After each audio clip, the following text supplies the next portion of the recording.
Welcome to White People Work. We're going to help white folks understand ourselves and take responsibility for our place in the world.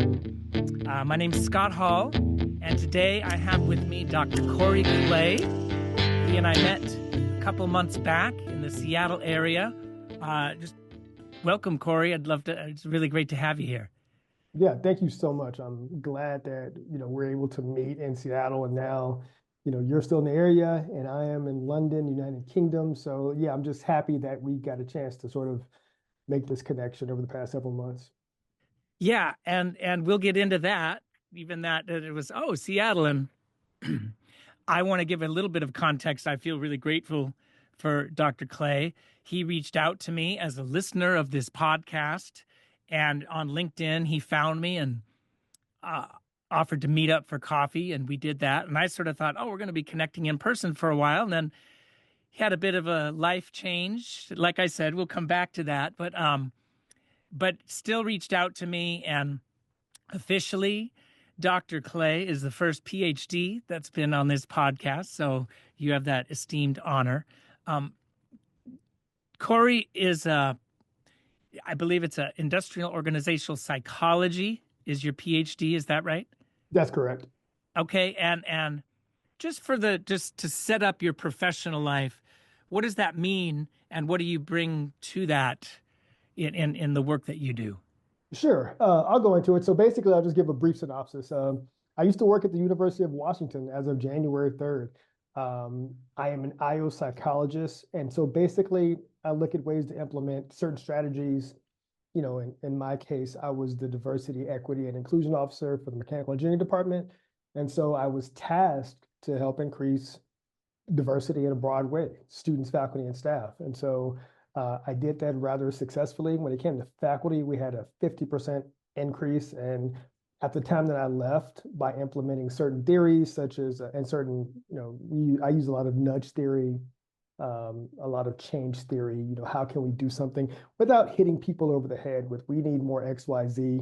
We were able to increase visible faculty of color from about 13%, meaning that by the time I left, which is still January of this month, we were a majority minority faculty. And so implementing a strategy such as adding diversity statements to, the CVs and the cover letters and the teaching philosophy, a lot of outreach, going to different conferences, and reaching out, let's go look at a HBCU and try to recruit someone from there versus just the standard, sometimes homogenous way. So as an IO psychologist, a lot of psychometrics, a lot of assessments, what can we do to make the workplace better? But my specialty is diversity, equity, and inclusion. And I have a history of teaching. I taught at 3 different universities, even one of those being University of Washington. And yeah, I think as far as being a clinician, it really wasn't up my alley. But IO psychology, which I can also call like occupational, more big picture workplace psychology and seeing what works and what doesn't work, really sort of fit my background. Yeah. And what I love about that, as like I said, Corey's been a supporter and encourager of the podcast for a while. And a lot of times with white European American folks in particular, there's sort of a constant need to shift from racism just means personal bigotry versus changing a system. So what I love about having you here and even your expertise, that's what you do is you're trained to look at systems and how to change systems and in the workplace, but probably beyond that. Yeah, and I'm glad you mentioned that because a lot of what nudge theory is this, like having conversations. There was, a faculty member that wasn't even in my department, but they reached out to me and, just listening to this educated person, this PhD who works at the University of Washington, make these flat out statements about race and ethnicity and gender, and say things that are a bit coded, but I know what you mean. Like, we have too many X type of person in the department. Well, how many is too many? And also going into a bit of the history, like there was a person I had a conversation with at UW, and this is all conjecture, but it's also history. And, um, Corey, we're hiring a lot of, women in the department. I'm like, well, the first time you had a female professor was like 1992. You went like a full 100 years without one, and now you're mad. And Mm, so just using that data and those stats to bring, some of these conversations to people's face, like, what do you really mean? Like, are you really upset that a young woman is a faculty member here? Are they doing something to you? mm, Or is it just because they exist in a space mm, where you don't think they should exist? mm. Even for me, like I had no enemies when I left there, and that's not to say I should, but I think that's one thing I like. Y'all really like me here. Like I would have some intense conversations. Like the first conversation I had, we unpacked George Floyd. We Mm, unpack, just straight up sexism. We're able to have those discussions, but I'm able to basically use a lot of me. And what I mean by that is I'm a veteran, I have a background in law enforcement, master's degree, PhD, et cetera, et cetera. So use a lot of me and be like, like, look, if I can serve in the U.S. Army, where I did experience, just a lot of racism. And I mentioned the article at the end, but like, yeah, there's stuff that I would hear in the military, and not saying that the military is racist, but these were my experiences. I'm pretty mhm, sure if I could handle that, persevere, get my honorable discharge, use my GI Bill, to get X number of degrees, then you could survive the one Latina in the department that's not bothering you. Like what are they doing to you? So I think it's yeah. that sort of having those conversations in a way to like, can you actually tell me what's going on? Like why does X person, Mm, X individual, X statement bother you so much? And the mm, funny part is, Scott, 99% of the time, there was no reason. They've just been sort of, psychologically taught to be offended by certain things, like, mhm, or, we got, and the funny thing is, as far as my department, which was mechanical engineering, they didn't even know that in my tenure, we had become a majority minority department. Like mm, I gave that announcement in December, and I think people mm, are like, oh, like, yeah, like there are more people of color and women in the department per the numbers at the time I left mm, than it was, white males. And that's the mm. thing too. I also don't want to put white males in a negative bucket. We had some really good guys that had my back in that department who are white guys. And so, Sure, and just in general. So that's the sure. thing. But part of my job duties, I was tasked to help increase faculty diversity. So when I asked the person who offered me the job, like, well, you define diversity, and they told me, I'm like, okay, you're Mm. defining it when it comes to gender and color. Don't get mad at me if I do my job successfully. That's, but I also think that's I listened to the what you sent me earlier. I think that's where people who are quote unquote on the left or progressive also get in trouble. I just want to hire the best people. Mm, And usually if you're the best person, you're probably not a racist or a sexist. You're probably just good at what you do. I mm, find people that tend to, oh, I'm mm. a professor or a dean, and I also, I might have a little issue with women or men or gender or race or something like that.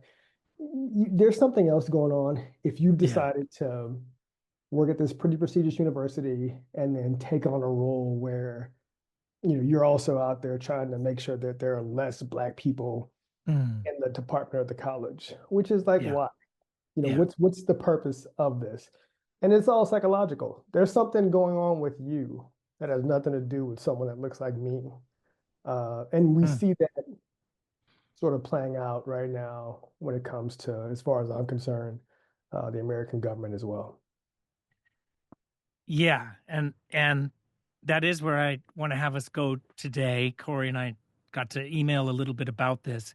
Um, and you're giving so many thoughts. My brain is spinning. I think partly, some of where I really appreciate about even Corey listening to the podcast is I think for white folks, he's a very generous person, but also has some truth and perspective of living outside of that dominant culture of whiteness to help white people know, like, what's it look like to grow and to be a part of pushing against inequity, racial injustice.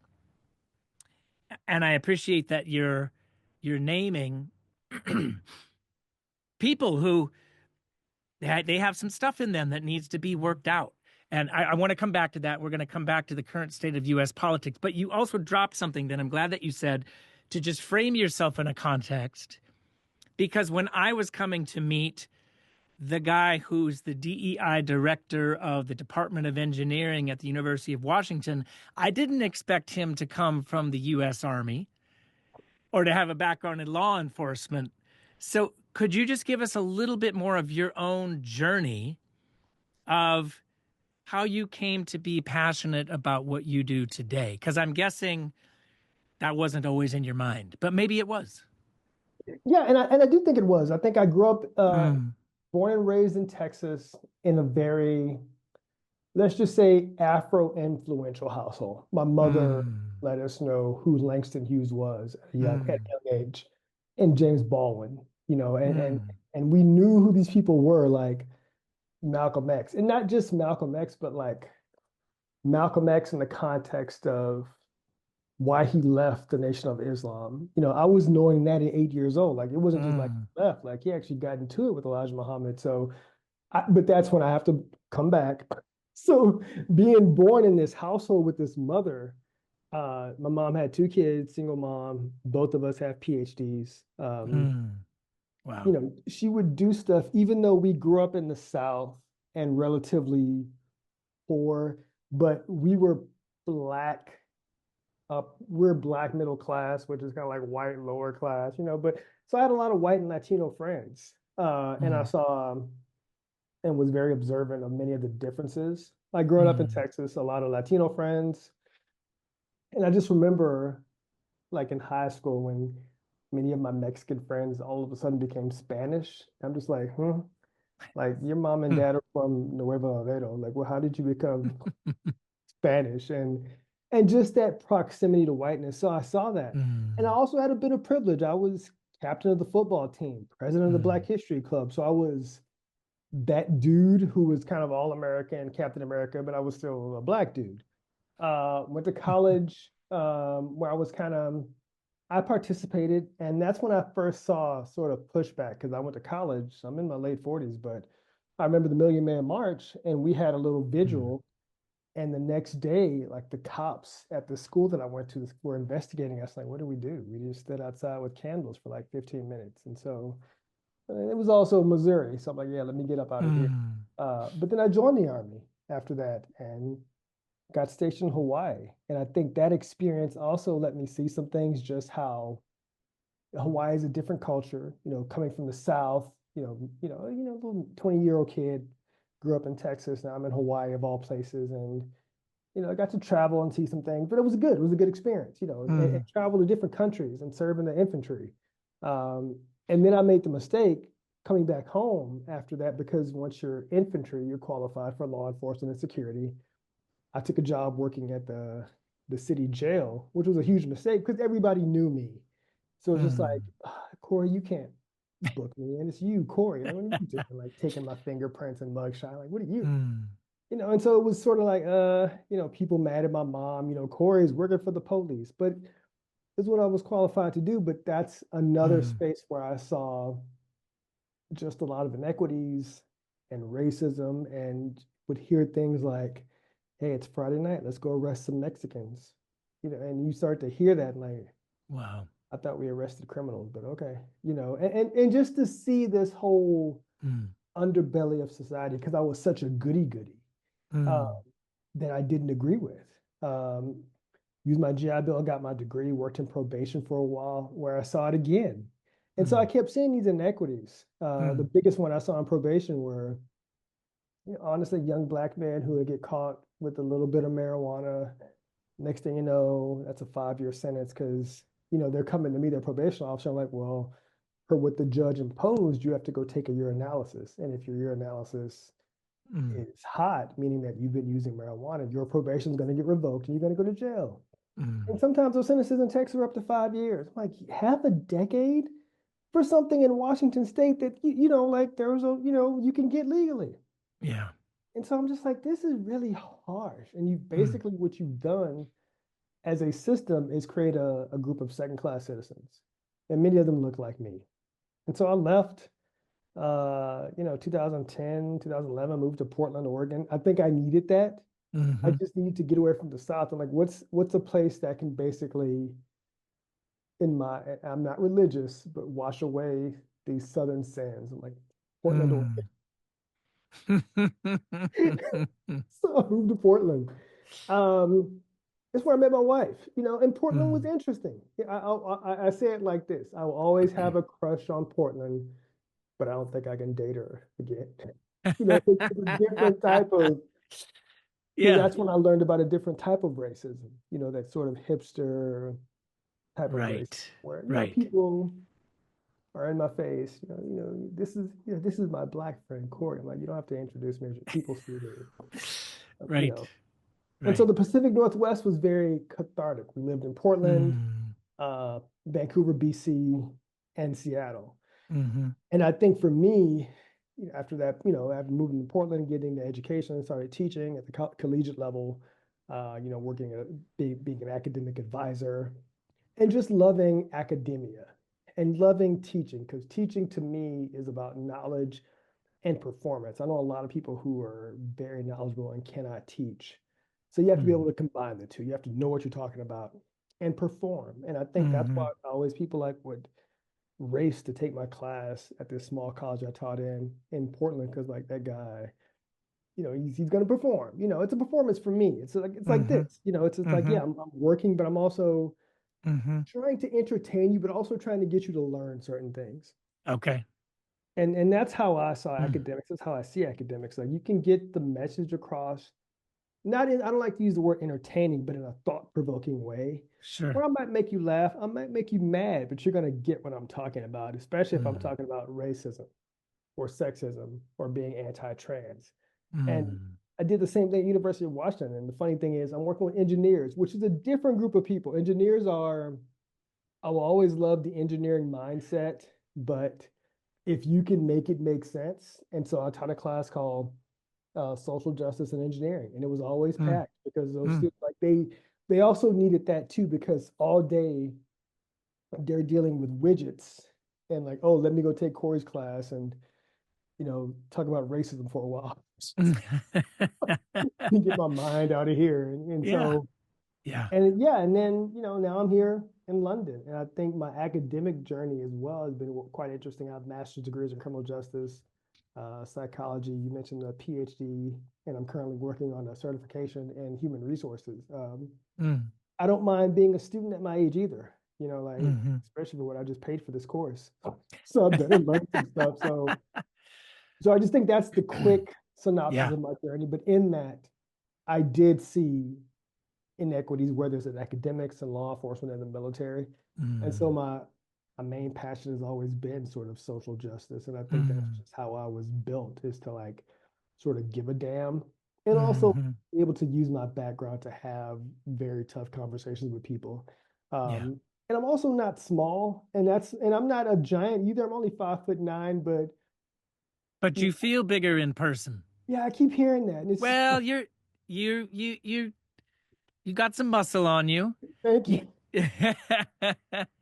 But and that's the funny part, being able to use that as a tool. Not mm, like to intimidate someone, but like to like have conversations with some Proud Boys when I was in Portland, and some mm. some young men who are incels, and Wow. you're talking a tough game, but can you back it up? And of course, they never did. So yeah, that's been something. I think the physical part of me, whether it's the military, the football, I always, lifting weights, but able to use that as a tool, or use that to help young men. Like, I want to get muscles like you, Mm, Mr. Corley. Well, you got to work out and eat right, and having those conversations have been really interesting as yeah. well, especially working with a lot of young men. What a cool journey, Corey. I knew just a tiny fraction of that, but even just like Texas to Hawaii to Portland and the Northwest to London. So you kind of, I mean, you've seen it all, and it's funny you talk about it when you said Texas and then to Portland.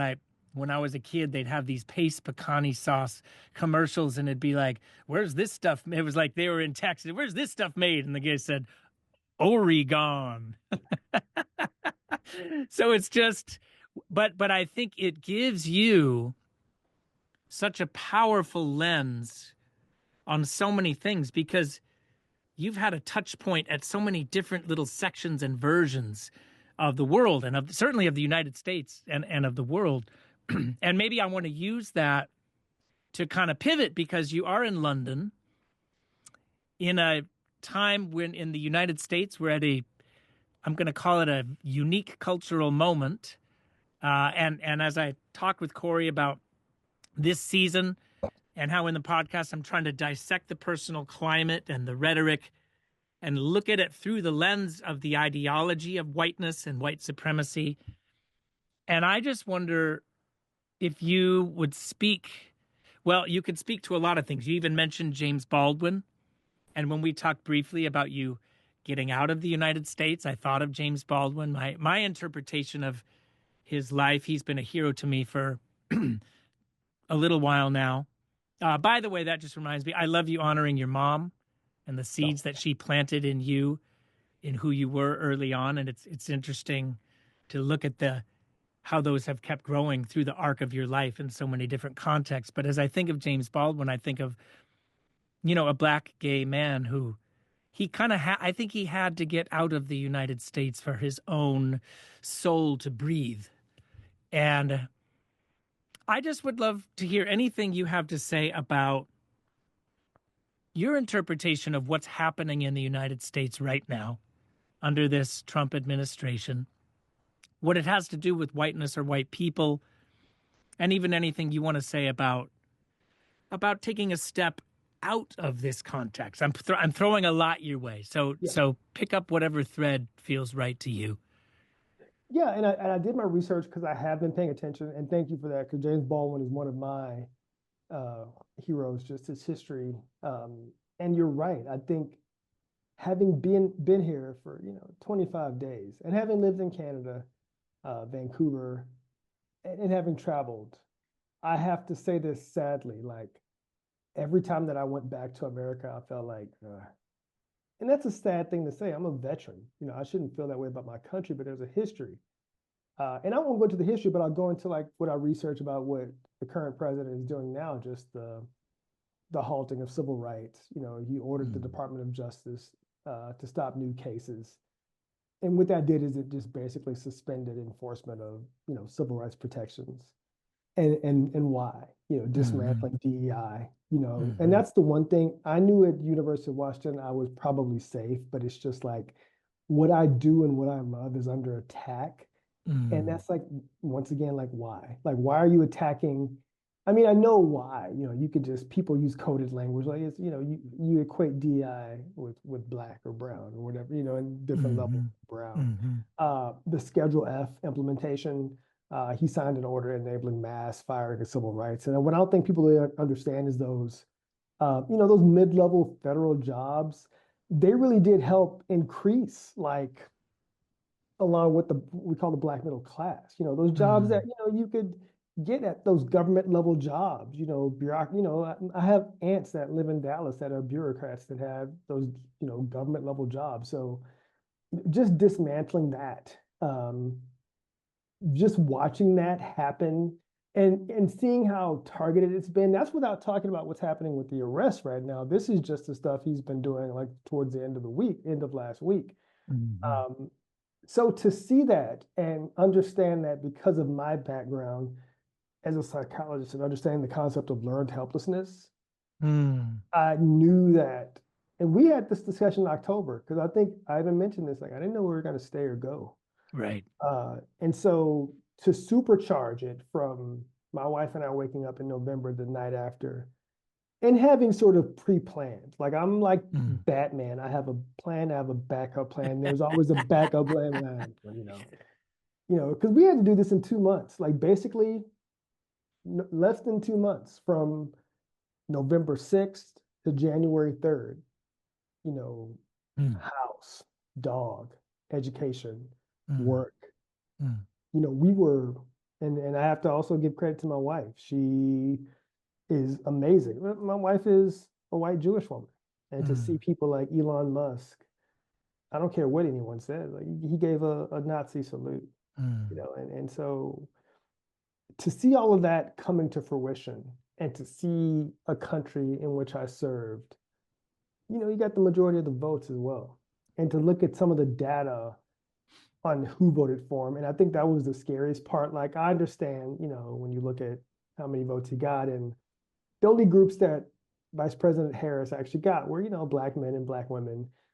She did get, more votes when it came to Latino women and AAPI people, but I think the thing that got me the most, I think when it came to sort of just college educated people, I think it was almost half and half. I'm like, well, what is mm, that was scary to me. Like not scary mm, like in a bad way. I'm just like, I don't get the appeal of someone mm, who wouldn't rent to black people or would, say President Obama, wasn't born in America. And it just, whatever, we don't have to go into it ad nauseum, but just the sheer ignorance. And that's one thing. I don't care what race or gender you are. When you're someone who is ignorant and blatantly ignorant, and then you put more ignorant people in charge, like the new Secretary of Defense, Pete Hegseth, like to look at his background and to look at someone such as myself, who, I've probably done as much as he did in the military, but I mm, don't think I should be Secretary of Defense. I'm more educated than him. I don't think I should mm, have that job. But to read and sort of research that over the weekend, like, so basically he was at a conference with a woman who was married and was there with her child, and they had consensual sex because she just couldn't resist. Like, no, you also paid her off. It seemed like it was mm, an alleged sexual, I say alleged sexual assault. mm, That to me, and this is what MLK said about the morality of America, when you have a country that loses its morals, mm, because we were always taught as black people to integrate, like go to school, work hard, serve your country, do all this stuff, integrate, but integrate into what? Like mm, my ancestors were brought, you know, to America through Africa, but from the Congo. I mm, did my DNA 65% mm. a lot of Wow. English. Mm, I wonder where that English came from. My it's like, you do your history. yeah. So to see a country, and I hope this answers your question, but when you lose a moral base, and here in the UK, things are not perfect, but I Mm, can come here as an immigrant. But when you lose that moral base, when you've been taught to integrate into a system mm, that, in my opinion, has lost its moral base. mm. If he would have won by the electoral college, that would have been different. No, he won a majority of the votes. Yeah. That tells me when it comes to morals, you know, and to see people who have given up on those morals, then I'm like, okay, I'm out. Mm, I'm just like sort of, that's me. yeah. I have the financial well-being. I have a supportive wife.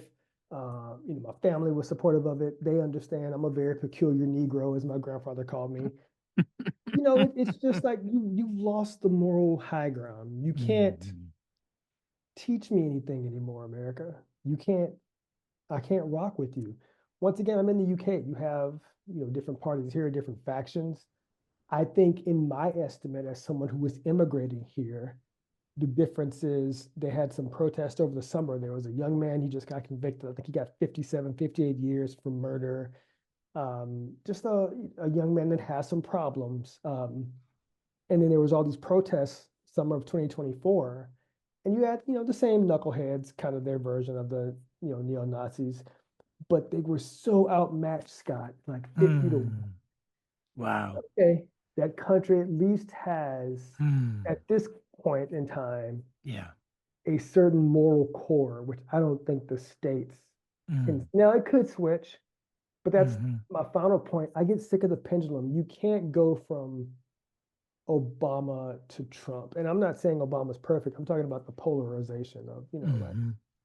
here's a man, President Obama, which people can say what they want about him, but I wouldn't consider him a bad man. Yeah. You know, No, no way. but there are people who to this day, will find a way to demonize him because he wore a tan suit or It's because it's not even because he's black, because he's actually biracial when we look into those Sure. weird terminologies and that one drop rule, which comes from slavery. It's because his dad's from Africa and he has Hmm. a different name. And so Hmm. to see the hatred for 8 years being lobbied at him, and then you go on the opposite side, you see someone like Donald Trump, like, no, this isn't, in my estimate, a good guy.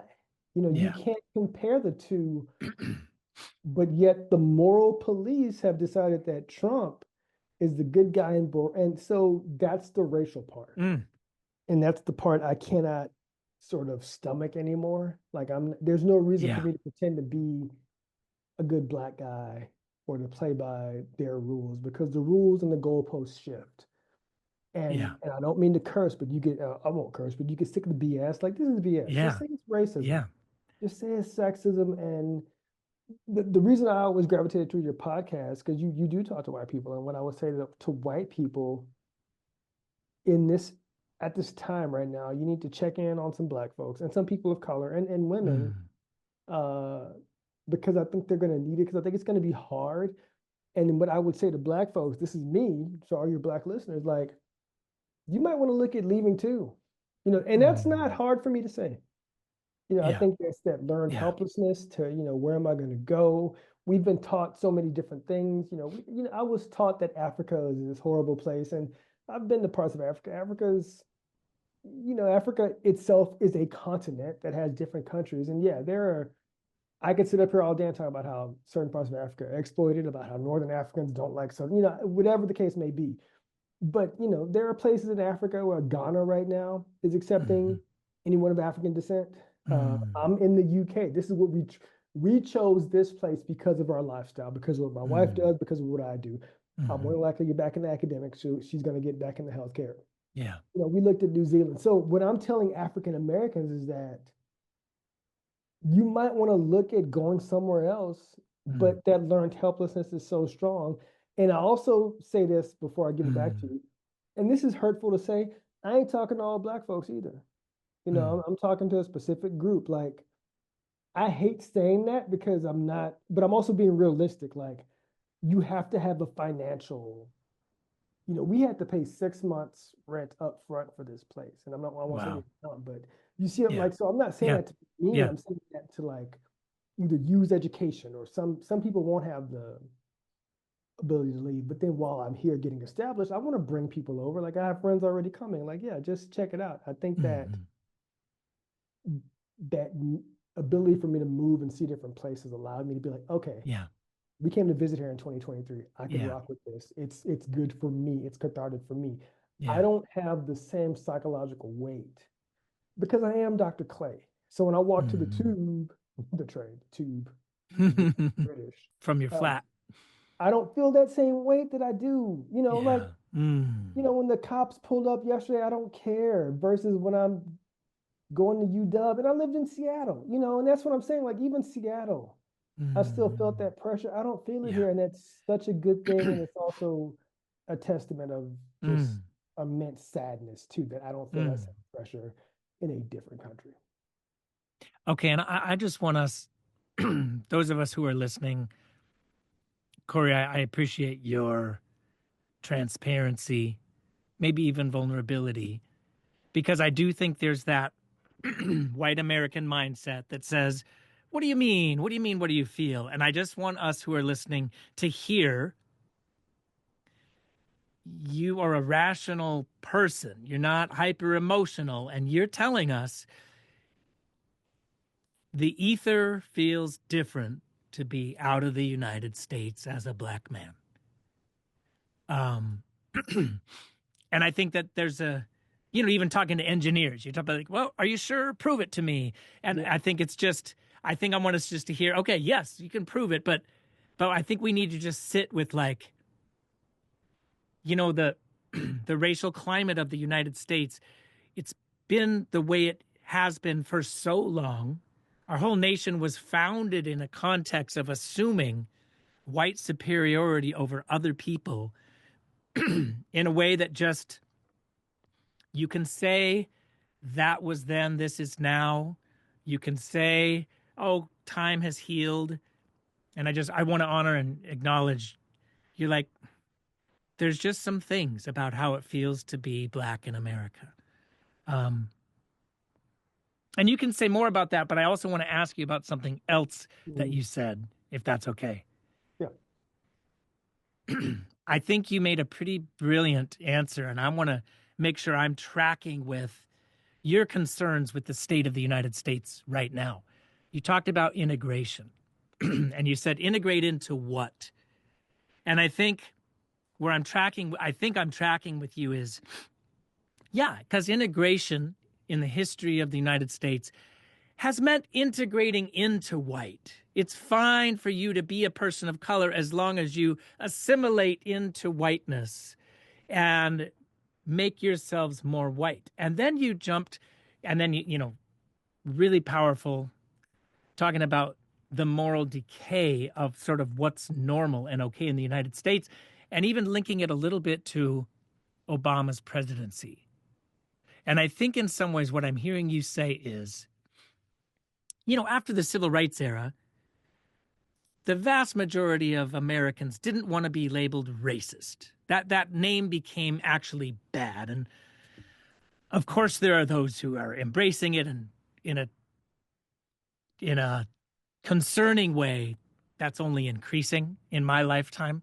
But I've been a fan of this guy for a year now, Edward Bonilla Silva, colorblind racism, racism without racist. And yeah, being named racist is a bad thing now. But I think white people in the United States still want things to be, every system is perfectly designed to get the result that it gets. So if you start to change that system, those who are benefiting from the system, so historically white people, they don't like it. Well, and I hope I'm making sense here Oh because yeah. there's like a little explosions happening in my brain right now. So if integrating into whiteness can't be just said, oh, it's fine, you just need to be more white. No, we can't say that anymore after the civil rights era. But then that means folks of color's voices and presence in society are increasing. And there's more volume and presence to the point where Obama's elected and there's a Black Lives Matter movement. And then we get President Trump, which to me feels like, who says, I'm the least racist person you'll ever meet. And it's like, okay, you can say that, but let's look at the track record of shithole countries comments. And you're bringing rapists and criminals from Mexico. So it's like, well, you can say that you're not racist, but there's some pretty strongly tracking overt, let's demean people of color and keep America white. And it feels like, I think when you're talking about the moral decay, I think what I hear you saying is, and I'm not even just blaming Trump. Trump is who the United States chose to be our leader. So we can talk about his problems, but I think I hear you saying at a deeper level, this is who the United States is choosing. A man that I don't even think we need to have an argument about having a weak moral character, of making fun of disabled people, of being a horrible person when it comes to misogyny. And that's who the United States chose. And to me, what I wonder is that just a system that has had white people historically as the primary beneficiaries of systems and policies, who are shamelessly going to do whatever they need to do to hold on to that, even if it means choosing an administration that's just pretty shamelessly immoral. Am Yeah. I reading too much into what you're saying? No, no. And I'm gonna hit it on 3 points because you mentioned my expertise, which is systems. And so I will answer your question or speak on what you just stated in this way. When it first came to the integration piece, I did it all. Like, I'm working at University of Washington, and I'm not trying to brag, like we owned a home in Seattle, we still do. you know, driving the Lexus. We pay our taxes. We're Mm-hmm. I am, without being rich, a black guy who did it. You know, Mm-hmm. and I want to Mm-hmm. be specific because I'm gonna break this down even further. An African American guy who did it, and I'm gonna open up on what I mean by that in a second. But okay, so I did it. I integrated into the American system as best as I could. Mm-hmm. Never been arrested. Once again, Captain America apple pie. So that's point number one. When you mention the morals itself, the one thing that I think this sort of cognitive dissonance that happens with America is that you have a group of people who think that that they are moral, but they're on a land where they decimated one group of people and brought another group over to break Mm-hmm. parts of the land, for Mm-hmm. specifically the South and the East Coast. Mm-hmm. And so when I hear morals, I'm like, because I think that gets swept under the rug because I think I've never, even as a child, once I realized the history of America, it still doesn't sit right with me, and to have mascots like the Atlanta Braves, whatever the Mm-hmm. case may be, just Yeah. just to see the dehumanization of certain groups, with the main group being African Americans and indigenous Americans. Mm-hmm. But even to that point, Scott, the reason I want to bring this part up too is because African Americans are different than any other group in the world. And what I mean by that is this. And I hate saying this, but I'm in London now. And you have three distinct groups. You have people who are, who come from the continent of Africa who establish themselves here. Caribbeans, more people like, Mm-hmm. from Jamaica, Mm-hmm. there's this thing called the Windrush generation. And then the third group are Black Brits, third, fourth, fifth, sixth generation Black people who have been here. So you have those three distinct groups. Mm-hmm. And it's funny because this has just happened last week. I was talking to this young woman in my class, and she's from Africa, and she wanted to know more about, she didn't know much about Africa. And so it got heated, but not from her, but from me. She's like, well, like, why don't you choose, why your last name Clay? You say that comes from slave, like it came from slavery. Um, Mm-hmm. And so I think that for many African Americans, they always want to sort of reach back to the African roots. And that actually pisses me off because they didn't come back and get us. Mm-hmm. It's like I am African. Like we were brought over to the States, and there is a distinct sort of issue going on right now between many African Americans and other groups that come to America that benefit from the stuff that we had to go through. And Mm-hmm. Dr. Claude Anderson said this best. He said this in 1995. He said by 2015, we are going to become a permanent underclass, meaning African Americans, because to be American is to almost have this sort of propensity to also poo-poo on African Americans. You want our culture, Wow. certain elements of it, our music, the way we dance, I won't even be graphic, but the BBLs and everybody at the gym doing squats only. I'm just work on your upper body. And it's like but yet you still want to crap on us to a certain degree. And what Mm-hmm. I mean like every other group that comes here, and I'm gonna be real, like I've had some deep conversation with a lot of Indian Americans, like, yeah, I was taught not to like Mm-hmm. Black people that I met you, Corey, and well, you're one of the good ones. Like, okay, that's a whole other can of worms. So, Mm-hmm. like, yeah, it's this process for me to where I get what you're saying is brilliant. But to answer your questions, I think African Americans are such a special group to Mm-hmm. where I don't feel, if you look at everything that's happened over the past week, basically, he's basically decimated any civil rights legislation through executive order. Now, of course, there are going to be lawsuits. The lawyer in Seattle already sued. There's going to be pushback, but once again, it's the why. Mm-hmm. And this is the final point. I think that African Americans need to realize that we were brought over there for a purpose. And we only really got civil rights in the 1960s. It hasn't been a full 100 years. We were enslaved more for a longer time in the States than we have been technically free. But I'm not going to wait. Like, why am I waiting for America to become something that it was never meant to be for someone who looks like me or to have my heritage? Yeah, you can have people like President Obama.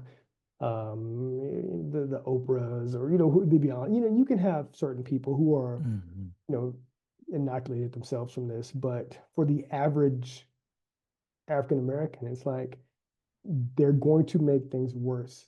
And so I just decided to take my ball and go somewhere else. Mm. And to kind of end the point, it's just that I hate saying that, but the Mm. proof is in the pudding. When Mm. you do things specifically to target African Americans, um, and when no other group will really, you have Latino groups that will speak out, but then Latino men voted for them too. AAPI Mm. people voted, more heavily for Vice President Harris. Um, but then you have these different groups, and if you can keep us separated, then there'll never be any cohesion. If Blacks, Latinos, and Asian people and like-minded white people got together, we would have had it, but there wasn't. There was a distinct amount of just cognitive, dissonance to where Mm. he didn't win by that much, but it didn't matter. Mm. He still won by a majority. Mm. And I think that's the thing that's like what you mentioned too. That's the shock part. Like first time, all right, electoral college. This time, this is what you chose. Mm. I'm out. Mm. And I keep saying this, but the final piece is this: I'm a humanist. I'm not religious. The humanity that I can see in a different person, and that's the saddest part, that I can see other people that don't have that. And these are people, many of them call themselves Christians. Mm. But if you're a Christian and you can see what's happening and be okay with that, and then wrap yourself in the blanket of Christianity, well, here the humanist, you know, after this meeting, I'm gonna go Mm. volunteer at the unhoused shelter in a different country. Mm. I don't see any, and I won't go into that hypocrisy right now, but I think that for me, that's the part. Like, yeah, and for myself and my wife, like, I think we're done. Because we Mm. didn't know the results until like December, but yeah, even by November, we're like, okay, yeah, we're out. We can't Mm. rock with this because that moral core that's built on, you know, America, hard work, ingenuity. You can't use that anymore as a tool, as far Mm. as I'm concerned. Mm. I appreciate you sharing that. It is, I can feel how it's hard for you to say. It's hard for me to hear. Um, I'm not hearing you be a defeatist or giving up, but there's a sobriety to America, the United States showing its true colors. Um, and what I hear you saying, I actually feel like um, encouraged isn't the right word.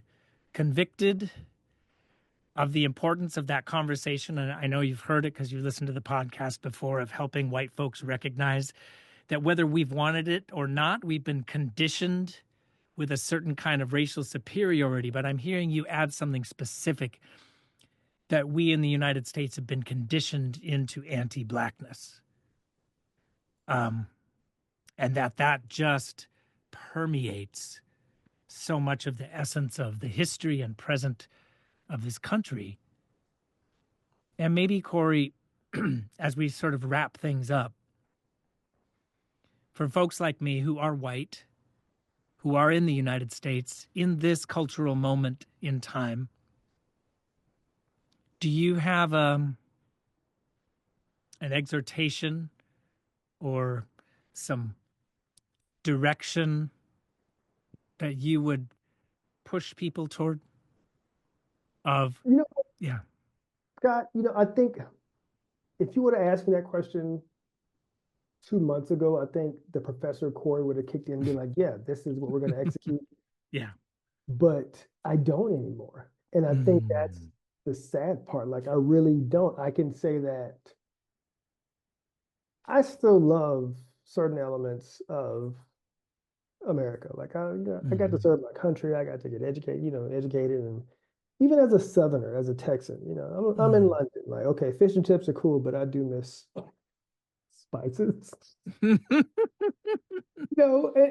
that's the thing. Like, I'm still somewhat hopeful, but I'm also a bit of a traveler. And like I said, this is my prescription for Mm-hmm. myself and my wife and my That's and our right. dog. This That's is right. our prescription.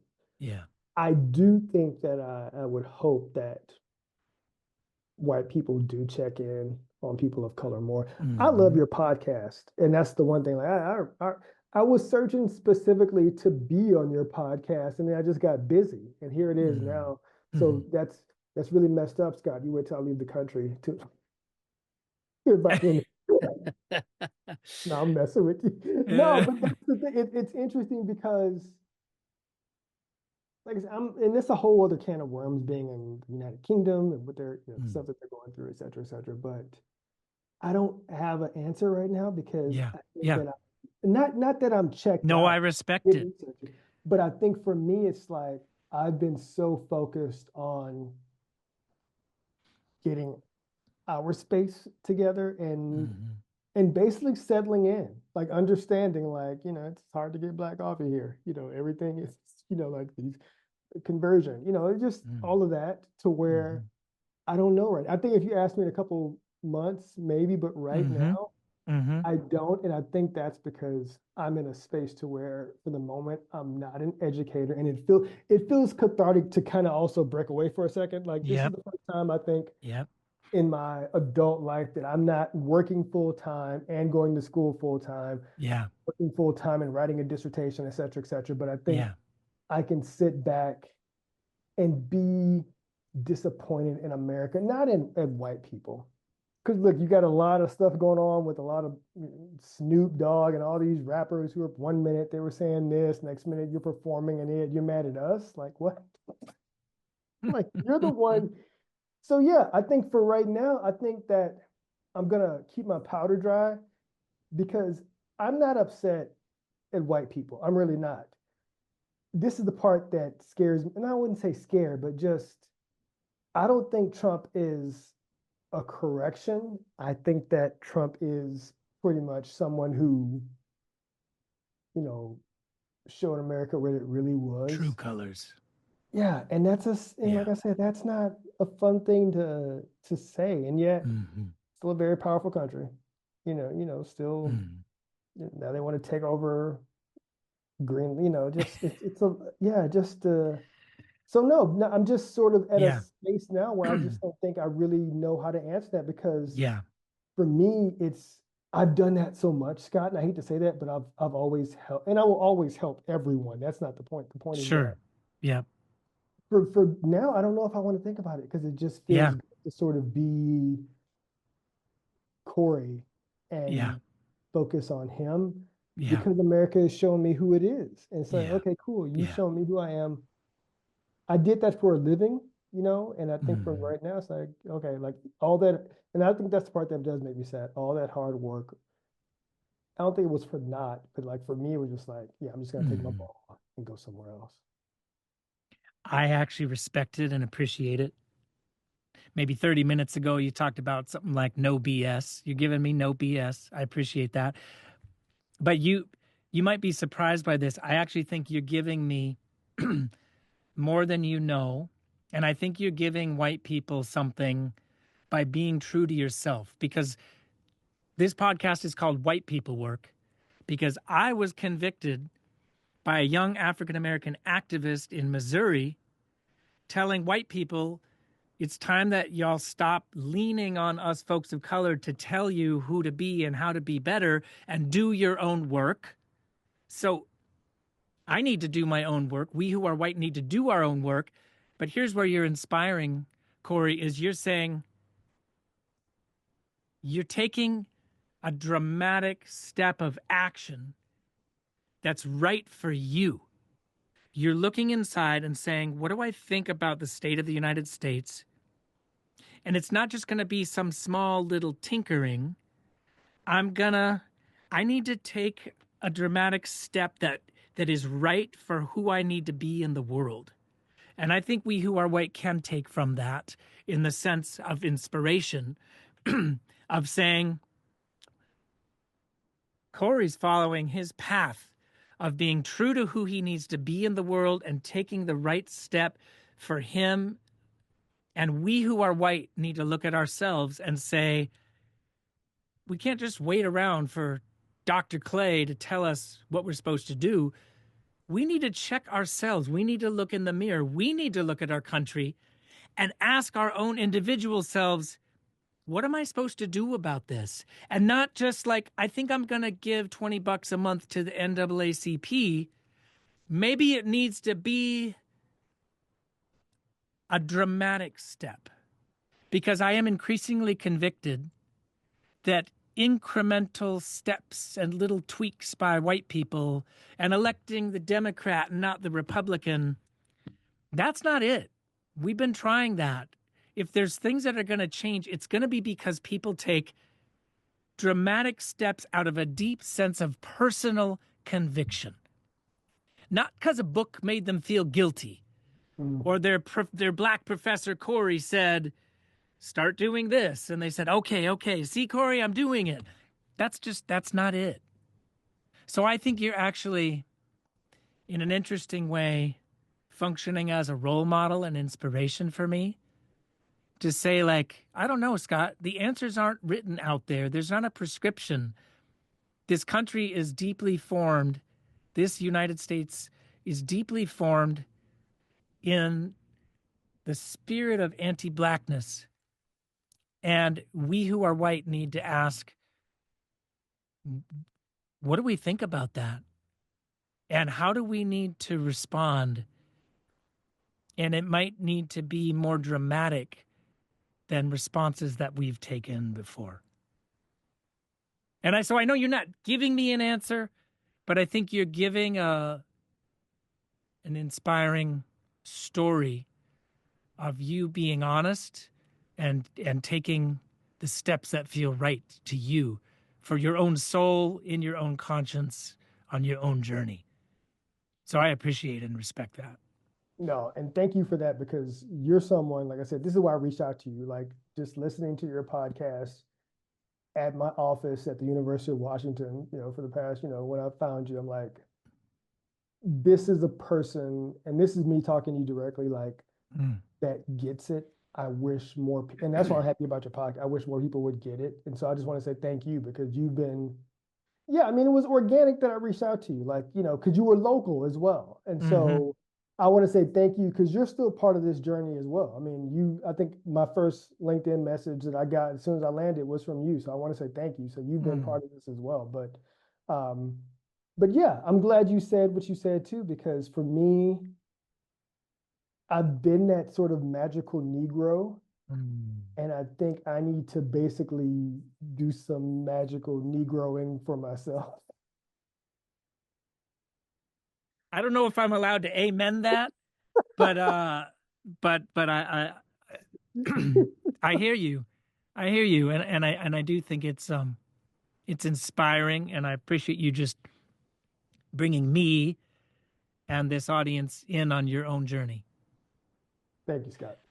Yeah, Dr. Clay, and I'm addressing you that way because I want to let you, before we end, you've got a HuffPost article out there, and I can actually put a link when I put this out there. Can you just tell us a little bit about that if people want to read a little bit of your own kind of public facing writing presence in the world?